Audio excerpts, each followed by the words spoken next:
Olá a todos que nos acompanham. Meu nome é Francisco Torma e este é o segundo episódio do nosso programa Direito Agrário Levado a Sério. O agrarismo, ele é uma doutrina que se caracteriza pela sua transcendência, transversalidade de conhecimentos e a sua universalidade. O objetivo do agrarismo é a produção de alimentos para a humanidade e a preservação do planeta Terra. E é exatamente com esta frase do nosso estimado professor Zibete, presidente da UBAL, nós começamos então o nosso segundo episódio do Direito Agrário Levado a Sério, que você já sabe, é um projeto em parceria os portais agrolei.com e direitoagrario.com. E hoje a nossa conversa é com o professor Albenir Cherubini, que está lá em Porto Alegre, eu estou aqui em Juiz, interior do estado do Rio Grande do Sul, e através da tecnologia do nosso querido programa Zoom, estamos gravando esse programa à distância, mas ao mesmo tempo e muito próximos, porque as tecnologias nos aproximam, nos conectam e nós podemos fazer esse debate aqui com vocês que estão nos acompanhando em todo o território nacional. Nosso objetivo principal de hoje é conversar sobre os ciclos do agrarismo, ou ciclos do direito agrário. Vejam que nós vivemos tempos modernos em que, às vezes, parece retrógrado falar sobre direito agrário, parece arcaico, parece antigo, porque o nosso Estatuto da Terra, todos sabem, é dos anos 60. Então, existe uma tendência, existem correntes que estão falando hoje sobre direito do agronegócio, mas cientificamente. Será que é adequado falar sobre direito do agronegócio? Qual é a diferenciação entre o direito agrário e este dito direito do agronegócio? Será que existe efetivamente esse direito do agronegócio? O professor Albenir, que nos assiste, nos acompanha, nos assiste não, participa aqui conosco nessa conversa virtual. E aí, me fale um pouco sobre esse assunto, professor. Existe o direito do agronegócio? Olá, pessoal. É uma satisfação a gente participar desse segundo episódio do Direito Agrário Levado a Sério, que a ideia é justamente popularizar o direito agrário e falar desses temas relativos às questões jurídicas que envolvem o setor agrário e o agronegócio, por óbvio. Então, a gente tem que começar dizendo que o agronegócio ele é uma ciência, que nem a gente fala, por exemplo, a agronomia, certo? É uma ciência que se caracteriza pelo estudo, a organização das cadeias produtivas do agronegócio e os complexos agroindustriais, de que forma elas se relacionam. E, por óbvio, por existir essa relação em se tratar de um setor econômico, ele vai gerar demandas jurídicas, ou seja, tem relações jurídicas que envolvem a matéria, certo? Então, assim, hoje se tornou até uma moda, uma questão de marketing, falar direito do agronegócio como se fosse uma superação do direito agrário. Só que, tecnicamente, a gente sabe, embora não tenha problema nenhum referir como direito agrário, assim como tem uns que falam também direito rural, alguns falam, o correto seria falar direito aplicado ao agronegócio, pois existem vários ramos do direito que se aplicam ao agronegócio, por exemplo, direito ambiental, direito administrativo, próprio direito comercial ou direito empresarial, disposições de direito civil que se aplicam e muitas das disposições de direito agrário, certo? Então, dentro dessa relação, a ideia hoje era justamente falar sobre a questão dos ciclos do agrarismo, para mostrar os ciclos do estudo do direito agrário no Brasil, para demonstrar que, na verdade, não existe uma superação no chamado direito do agronegócio em relação ao direito agrário, sendo que, na verdade, o direito agrário se aplica ao agronegócio. E, na verdade, se a gente fala hoje de direito de agronegócio, é porque antes teve toda uma incidência de normas agrárias que surgiram a partir do Estatuto da Terra, principalmente questões relativas à parte fundiária de política agrícola, que permitiram justamente hoje a gente chegar nesse contexto atual do agronegócio. E mais do que isso, não só falar, a gente vai também demonstrar as provas, os documentos históricos ao longo desse programa, justamente para justificar aquilo que a gente está aqui divulgando. certo? Um dos pontos que a gente sempre comenta, não é, professor, é que o conceito, o termo agronegócio, ele é um conceito da economia, né? Não é um conceito necessariamente do direito. Na verdade, há esse conceito, há essas cadeias produtivas, e aquilo que nós sempre comentamos, e qualquer manual e qualquer artigo que vocês forem estudar o conceito do agronegócio, vocês vão se deparar com os conceitos da porteira, né? Tem o antes da porteira, tem o dentro da porteira, tem o depois da porteira. Esse conceito é um conceito essencialmente econômico, ligado à economia.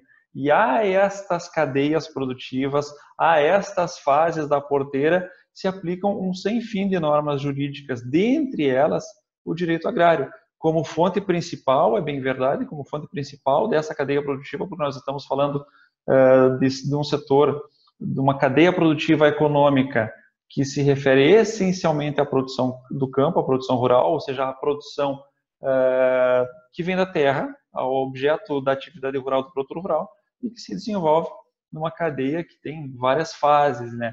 Então, o direito agrário, ele é sim, ele se apresenta como a principal fonte de direito que vai regular essa cadeia produtiva, mas existe um sem fim de ciências jurídicas que vão ser aplicadas. É por isso que o professor estava comentando sobre ele ser direito aplicado, né? As cadeias produtivas vão necessitar de várias fontes do direito no seu percurso, tendo o direito agrário como principal fonte. Professor, antes do senhor prosseguir, eu quero ler o conceito de direito agrário que o professor Zibete e o senhor escreveram aqui, que foi publicado nos seus artigos lá no portal direitoagrario.com. Dizem os professores, o direito agrário pode ser definido como sendo conjunto de normas de direito privado e público que regulam as relações decorrentes da atividade agrária, abrangendo a produção, o processamento, a comercialização e a agroindustrialização dos produtos agrícolas, com vistas ao desenvolvimento agrário sustentável em termos sociais, econômicos e ambientais. E aí nós vemos com clareza essa relevância do direito agrário dentro das cadeias produtivas do agronegócio, não é?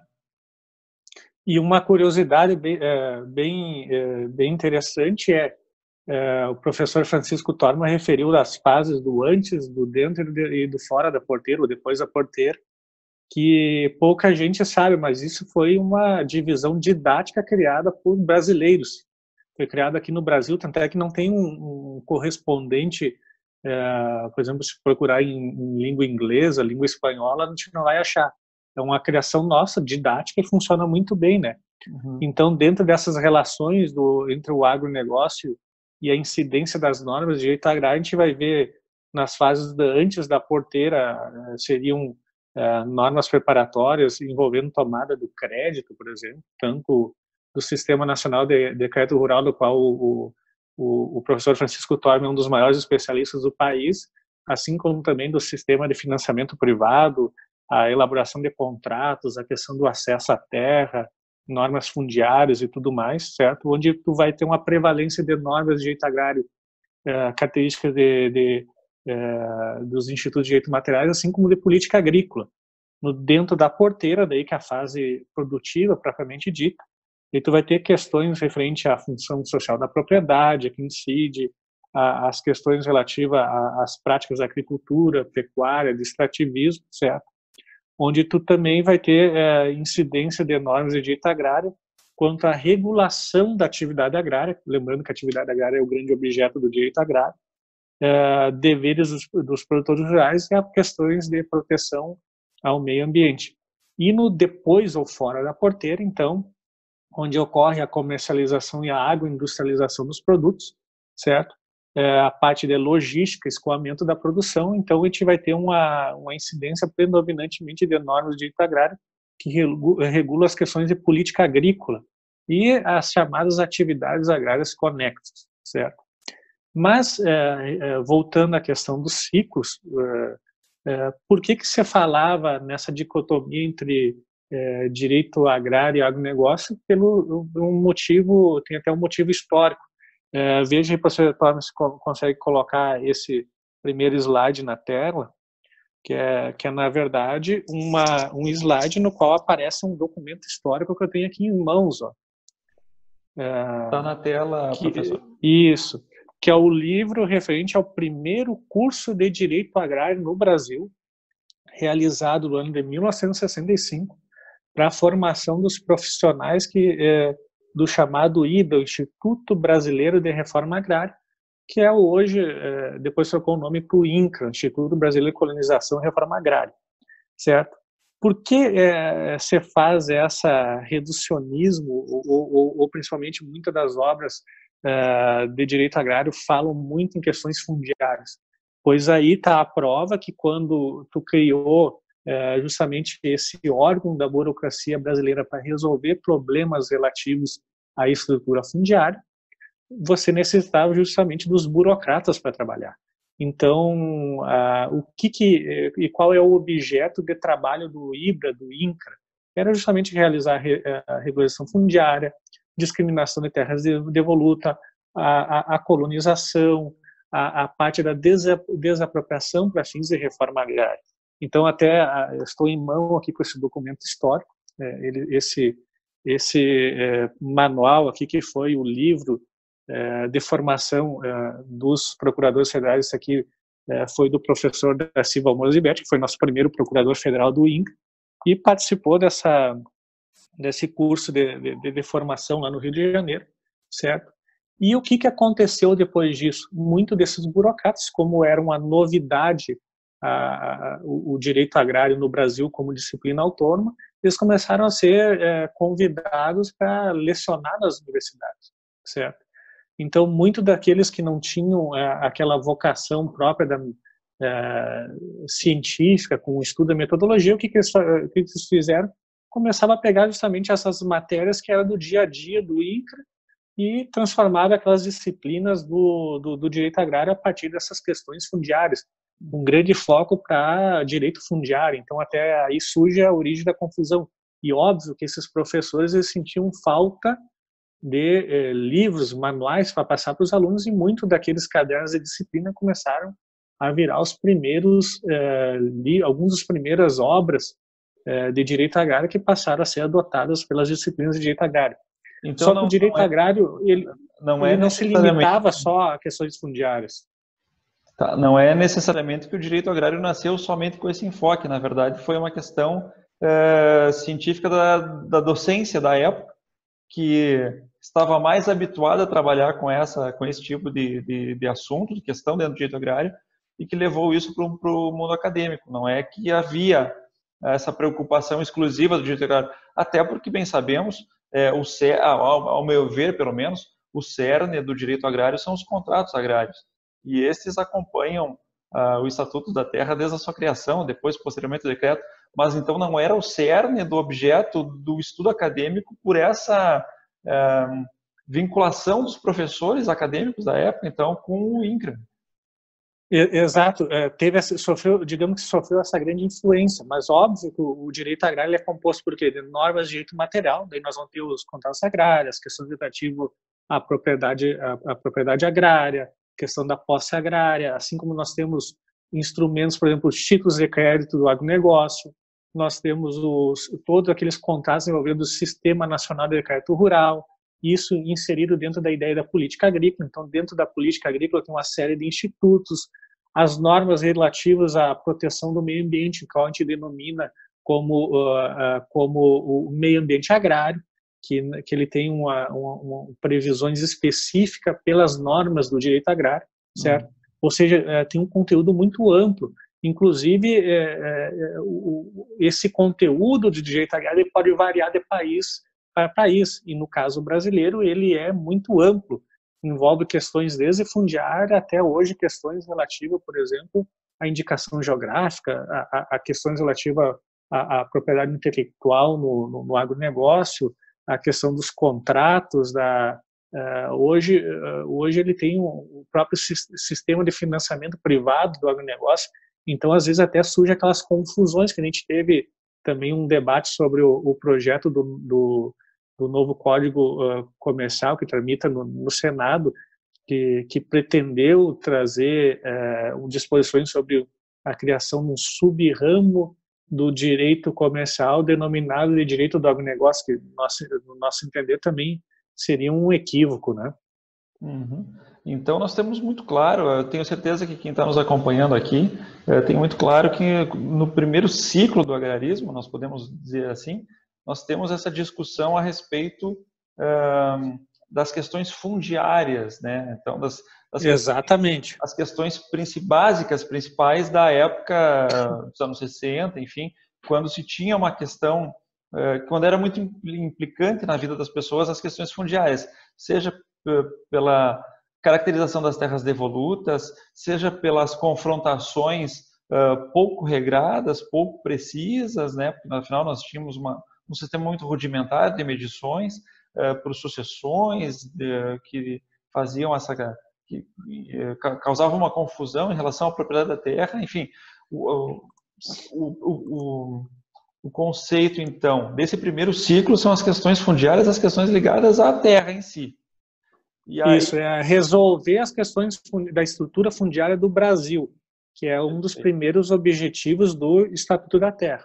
Tá. E aí passamos para um segundo momento. Quando esse segundo momento acontece, como é que nós podemos caracterizar ele para quem está nos acompanhando conseguir compreender bem a diferença entre ciclos? A gente tem que ter em mente, por exemplo, questão de reforma agrária. A reforma agrária não é algo permanente e ela não ocorre só, por exemplo, por desapropriação. Ela pode ocorrer por vários instrumentos, até mesmo pela sucessão, né? Mas o que acontece? No momento que tu organiza a estrutura fundiária, o que tu tem que fazer a partir dela é produzir.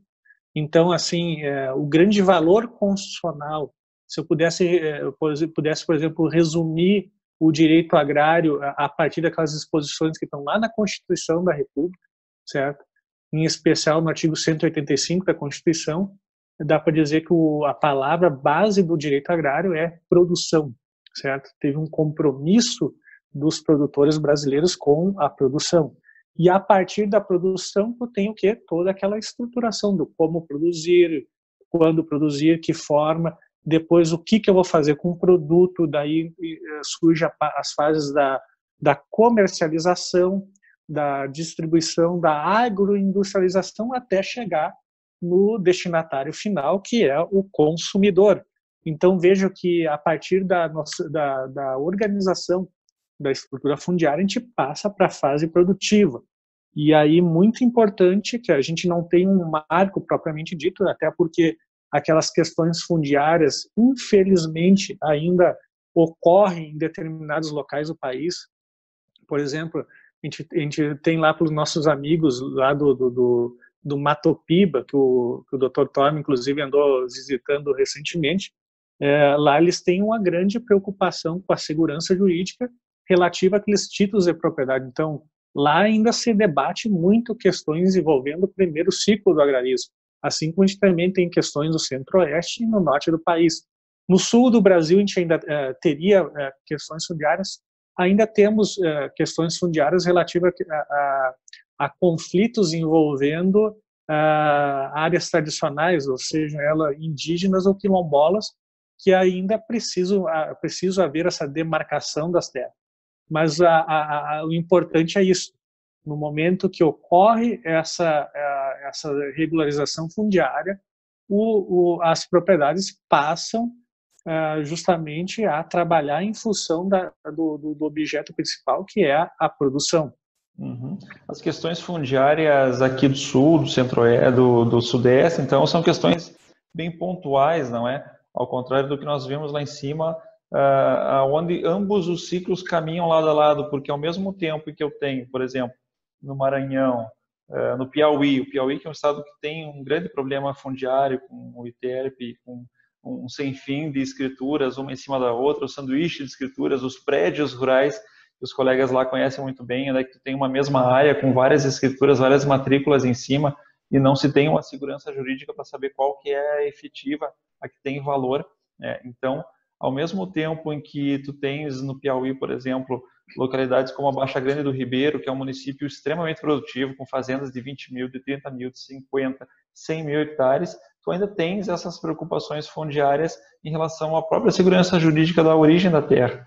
Então, são pontos a ser profundamente trabalhados, estudados, solucionados pelo direito agrário, e sem dúvida, o direito agrário é a ciência jurídica que tem a forma eficaz de se fazer, de se solucionar esses problemas. Me lembrei agora, enquanto eu falava aqui da questão do Pará, o Pará que está com o nosso amigo Bruno Cono, presidindo lá o Instituto de Terras, tem feito um trabalho muito interessante, porque o Pará sempre foi reconhecido como um estado onde a segurança jurídica em relação à propriedade, à documentação da terra, era muito falha a segurança jurídica, né? Não se tinha segurança jurídica em relação aos documentos das propriedades que ficam no Pará. Então, a região perdeu muito desenvolvimento, perdeu muitos investimentos, justamente por não proporcionar ao produtor rural a segurança necessária em relação à documentação da terra. E o Bruno Cono, enquanto presidente do Iteraima, não é Iteraima, Iteraima é no Maranhão. Iterpa. Instituto de Terras do Pará. Exato. Então ele tem feito um trabalho muito bacana de regularização fundiária lá, que eu acho que para quem se interessar um pouco mais deve acompanhar o Bruno aí nas redes sociais. E aí também voltando um pouquinho lá para trás, quando nós falamos sobre essa diferenciação entre direito agrário e agronegócio e as suas nuances, as suas características, também aproveito aqui, já me lembrei, então vou deixar já avisado aqui, a doutora Andréa Ribeiro, que é uma advogada lá do Mato Grosso do Sul, ela tem um vídeo muito interessante falando com muita clareza, muita propriedade sobre essa diferenciação do direito agrário e do agronegócio e como o conceito de se usar esse conceito de direito do agronegócio é equivocado. Justamente ela explica muito bem o porquê desse equívoco, assim como o professor Albenir também falou muito bem. Então procure nas redes sociais Direito em Movimento, que é o Instagram da doutora Andréa Ribeiro, também é membro da UBAL lá no Mato Grosso do Sul, também tem feito um trabalho muito bacana, principalmente dentro das redes sociais. Professor. E eu também aproveito e mando um abraço lá para os nossos amigos agraristas lá do Piauí e do Maranhão, Dr. Sônia, Dr. Vitor, o Dr. Fernando Quinelli, Dr. Nicolas, Dr. Vitor, entre outros. Os nossos amigos lá da Associação de Agraristas do Piauí. Então fica nosso abraço. Dr. Evaldo, que é o presidente da Associação, da Comissão de Direito Agrário na OAB lá, tem também feito um trabalho espetacular justamente sobre esse assunto que nós conversamos hoje, regularização fundiária e segurança jurídica, que é fundamental para o produtor rural poder produzir com tranquilidade e sossego. E também não podemos nos esquecer do Dr. Rogério Devisati, lá do Rio de Janeiro, que trouxe hoje o conceito de compliance agrária, justamente para resolver essas questões fundiárias. Nós vamos deixar, inclusive, na descrição aqui do vídeo, e quando você acessar as páginas lá do direitoagrário.com e do agrolei.com referente a esse episódio, você vai encontrar, inclusive, artigos de estudo para aprofundar. Então, nós estamos deixando, além do link lá do vídeo da doutora Andréa Ribeiro no YouTube, nós também estamos deixando aqui uns materiais e, antes que a gente esqueça de referir, doutor Thorne, também um material chamado Mobilização do Complexo Agroindustrial, uma proposta de aliança do agribusiness. O que é esse material? Ele é um material esse aqui organizado pelo nosso ex-deputado Odacir Klein, que é justamente era um documento preparatório dos debates que antecederam e originaram a nossa Lei da Política Agrícola. E lá consta expressamente que o objetivo da política agrícola no Brasil, da Lei 8171 de 1991, era implantar o agronegócio no Brasil. E muito interessante ainda são as instituições que apoiavam e encampavam essa ideia, onde participavam várias entidades, entre elas as entidades patronais, bem como aquela dos trabalhadores rurais, a exemplo da Farsul, FETAG, IPV, IPZ, EMATER, entre outros, a OCERGS, relativamente à parte das cooperativas.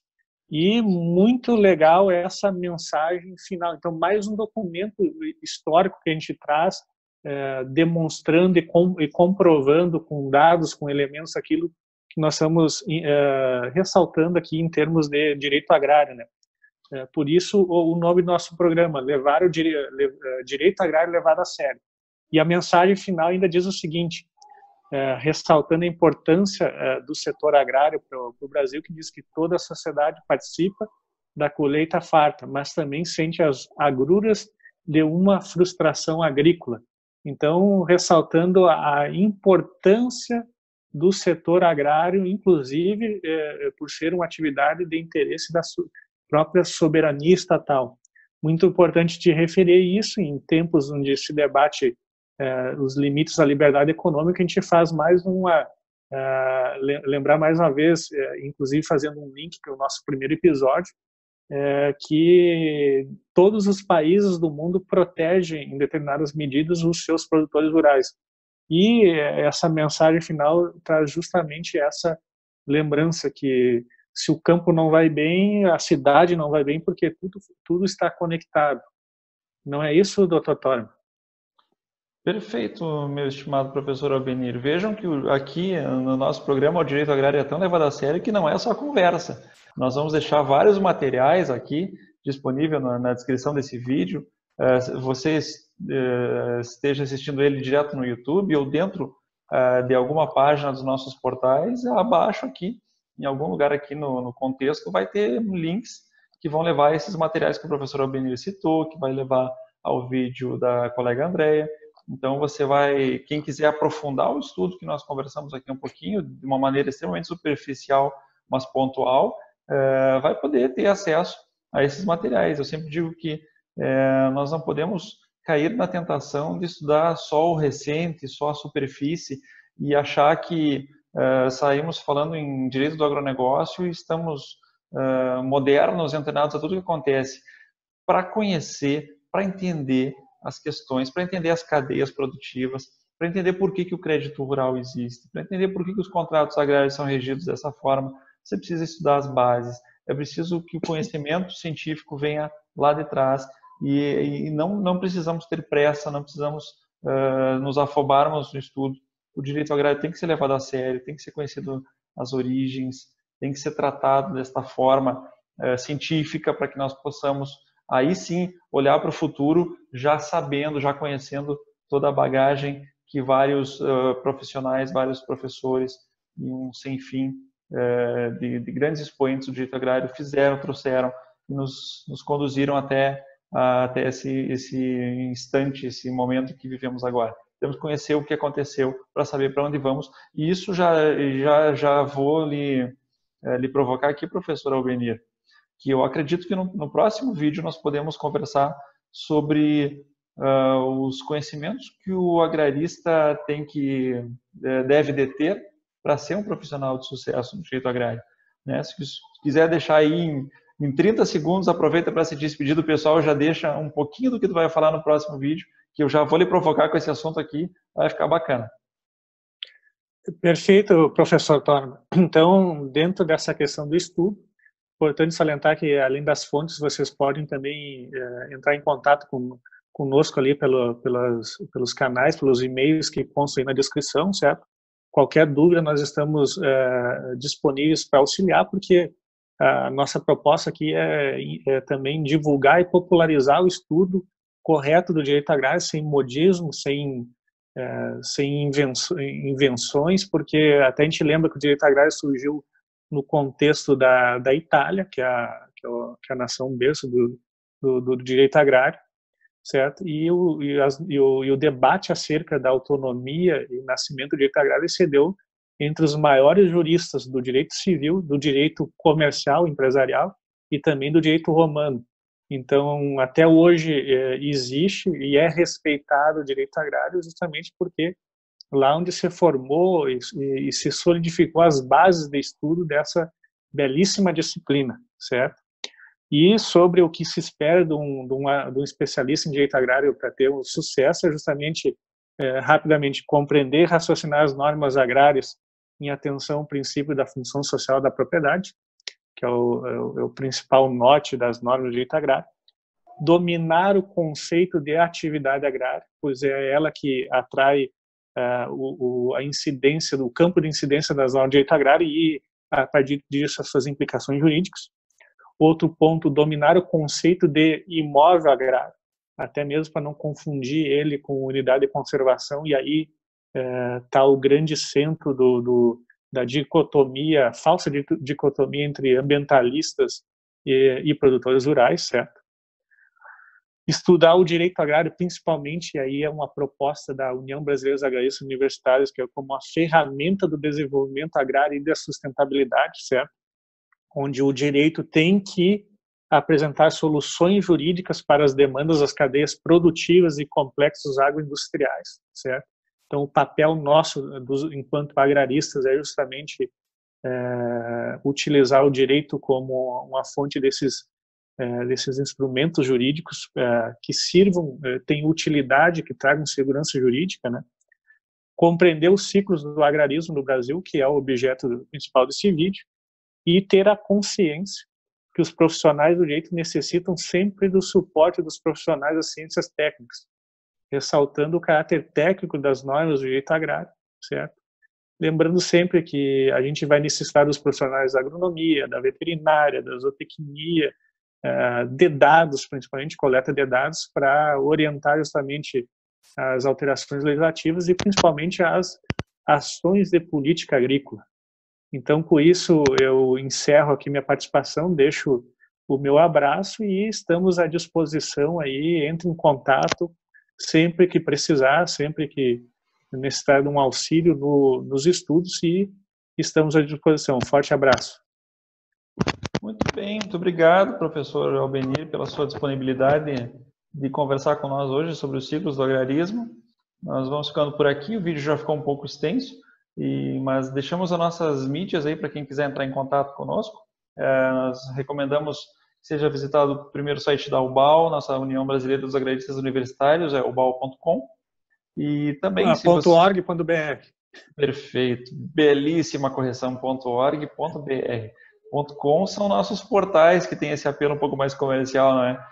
Para conhecer um pouco mais sobre o meu trabalho, o trabalho do professor Albenir e de todos os colegas aí que trabalham a sério no direito agrário, nós convidamos vocês a conhecer também os nossos portais, o agrolei.com e o direitoagrario.com, que são os portais onde nós costumeiramente publicamos nossos artigos, os nossos estudos e os materiais interessantes que nos surgem por aí.